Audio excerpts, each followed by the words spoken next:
Imagine you haven't seen another human face in 3 days. No screen, no sound, except wind and your own breathing. Your ancestors lived like this for hundreds of thousands of years, and here's the strange part. They almost never went insane from it. You think boredom is a modern problem, a byproduct of comfort, of too much free time and not enough stimulation. You think ancient humans, buried in constant survival, never had a moment to feel bored at all. Here's the thing, that's completely wrong. Ancient humans had enormous stretches of downtime. What they didn't have was a brain that let them waste it doing nothing. Let's talk about hunter-gatherer time budgets. In the 1960s, anthropologist Marshall Solins studied groups like the Ruhonzi people of the Kalahari Desert and found something that shattered the popular image of prehistoric life as an endless grind. His research suggested that many hunter-gatherer societies spent as little as 15 to 20 hours a week on subsistence tasks like hunting and gathering food.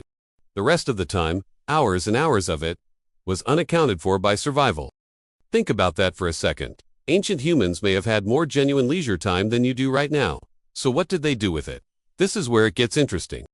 Let's talk about Blombos Cave. At this site on the southern coast of South Africa, archaeologist Christopher Henshelwood and his team uncovered pieces of ochre dated to roughly 77,000 years ago, engraved with deliberate crosshatch patterns.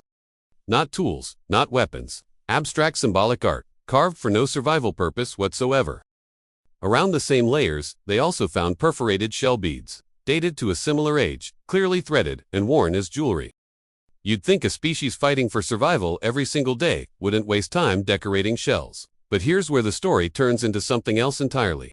That decoration wasn't wasted time. It was the brain doing exactly what it evolved to do when it wasn't occupied by immediate danger.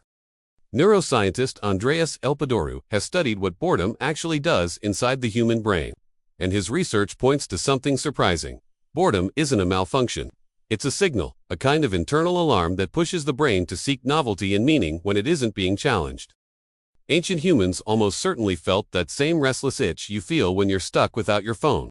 The difference is what happened next. So how did they answer that itch? Without Netflix, without a phone, without a single form of passive entertainment. They built things, ochre engravings, shell beads, eventually, full cave paintings. Let's talk about Chauvet Cave. Discovered in 1994 in southern France, this cave contains paintings dated to roughly 36,000 years ago, depicting lions, horses, and rhinoceroses with a level of artistic sophistication that stunned archaeologists when it was first found.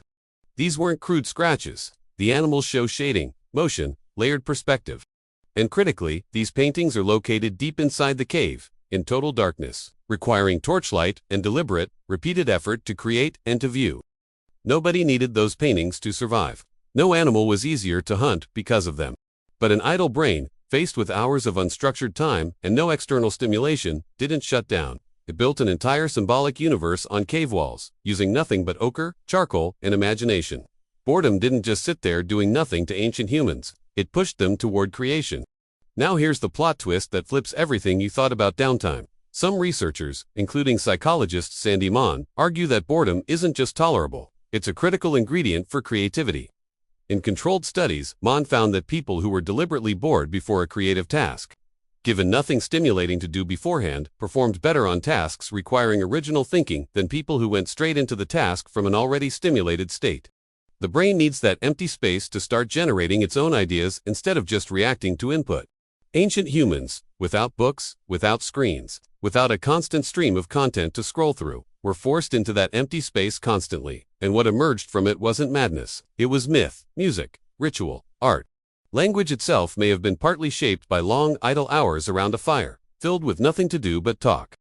So here's the full picture. Hunter-gatherers may have had more raw leisure time than modern humans working full schedules. Ancient brains, faced with that empty time, treated boredom not as an enemy but as a signal to create, engraving ochre at Blombos Cave 77,000 years ago, painting deep cave walls at Chauvet 36,000 years ago, threading shell beads just to wear something meaningful around their necks. Every one of those idle hours got converted into something that outlasted the person who made it. Boredom didn't just exist for ancient humans. It might have been one of the engines that built human culture in the first place. You reach for your phone, the second a room goes quiet, the second a line gets long, the second there's nothing to look at. That reflex isn't weakness. It's the exact same restless brain your ancestors had, just with a much easier button to push, instead of a cave wall to paint. Boredom didn't exist for them the way it exists for you. They didn't have an escape button. They had to sit inside that discomfort until something new came out of it. That's the most human thing there is. Not avoiding the empty moments, but building something inside of them. Try it once this week. Put the phone down when boredom hits and see what your brain does instead. Let me know in the comments what you end up making.